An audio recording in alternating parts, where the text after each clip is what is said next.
Now on scrap reform and keep. This is the part of the show where we get to ask the question of, should we get rid of the United Nations? The UN, has it done more good than bad? Or are there some serious issues within it? Would the world be the poorer without its contribution throughout the globe?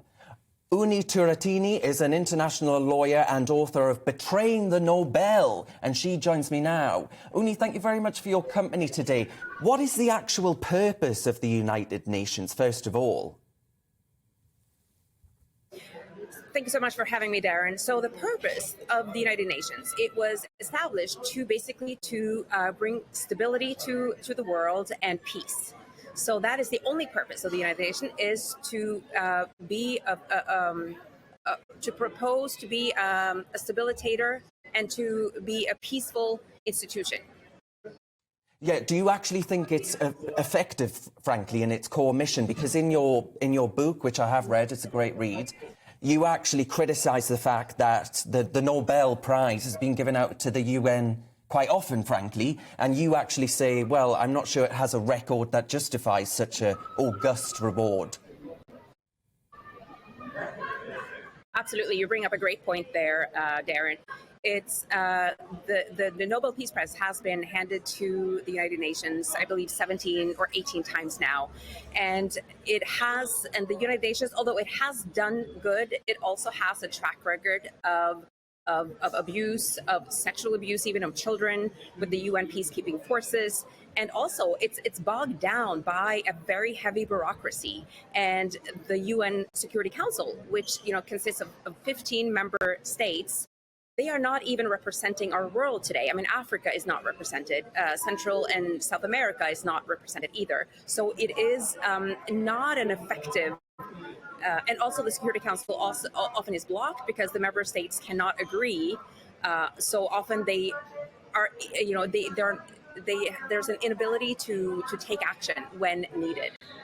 Yeah, so it's more disunited nations, frankly, than United Nations. But Yes. Proponents of it, Unni, would actually say they've provided electoral assistance to more than 100 countries, often at, frankly, crucial moments in a nation's history. Isn't that invaluable, frankly? Isn't that a great contribution to make to the world? That is a great point, and they have provided electoral assistance, and they have done good as well. But I think we need to bring the United Nations back to its purpose, back to its sole purpose, as a negotiator, as a connector, as a way to build trust between nations, which is frankly eroded today. And so we need to bring it back to that element of helping nations understand each other and to build relationships, because without relationships, we cannot have trust and we cannot have connection. And without relationships, we cannot even negotiate and get to a win-win situation for either party.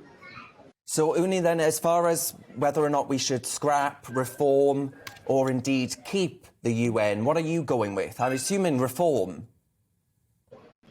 I'm going with reform, but it needs to be a really proper reform where we strap it down to the essentials, and we remove the UN from big corporations and big organizations that we do not have any power to change, or we don't have any accountability or visibility even. There's no transparency in these big corporations that the UN now is collaborating with. So we need to bring it down to the essentials and to make it an independent entity represented by the member states. Exactly. I think you're absolutely right. And I would say reform as well, actually, because I think the UN, look no further than the politicisation of its stance on Israel, for example. I think it has gone way off its core mission, and you're absolutely right. Thank you very much. That's Unni Turrettini, the international lawyer and author. Thank you very much for your time today.